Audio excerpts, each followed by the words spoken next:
വർഗീയ സംഘടനകളുമായുള്ള ബന്ധത്തിൽ തനത് ശൈലിയിൽ ഏറ്റുമുട്ടിയ എളമരം കരീമും രാജ്മോഹൻ ഉണ്ണിത്താനും UDF ജമാഅത്തെ ഇസ്ലാമി ബന്ധം അവിഹിത വീഴ്ചയെന്ന് കരീം. ഒരു തരം അവിഹിത വീഴ്ചയല്ലേ. പണ്ട് ഇവർ BJPയുമായി മുന്നണി ഉണ്ടാക്കി കേരളത്തിൽ ഗ്രാമപഞ്ചായത്ത് തെരഞ്ഞെടുപ്പ് നടത്തിയിരുന്നു, പഞ്ചായത്ത് മത്സരിച്ചെടുത്തു.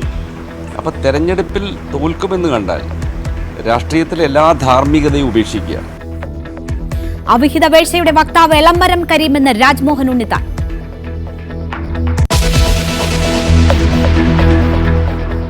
ജമാഅത്ത് പിന്തുണയിൽ ഏറ്റുമുട്ടി നിലമ്പൂരിലെ സ്ഥാനാർത്ഥികളും ചേരേണ്ടവർ തമ്മിൽ ചേരുമെന്ന് M. സ്വരാജ്. അത്തരം ശക്തികൾക്കെതിരെ വളരെ ഉറച്ചൊരു നിലപാട് ഞങ്ങൾ സ്വീകരിച്ചുകൊണ്ടിരിക്കുകയാണ്. അപ്പോൾ എന്തായിരുന്നാലും മറ്റൊരു സാധ്യത അവിടെ ഇല്ലല്ലോ. അപ്പോൾ മാത്രമല്ല ഇത്തരം ഘട്ടങ്ങളിലെല്ലാം ചേരേണ്ടവർ തമ്മിൽ തന്നെയാണ് ചേരുക. അതിൽ ഒരു പ്രത്യേക പ്രാധാന്യമൊന്നും ഞാൻ കാണുന്നില്ല. പരമാവധി പേരുടെ പിന്തുണ തേടുമെന്ന് ആര്യാടൻ ഷൗക്കത്ത്.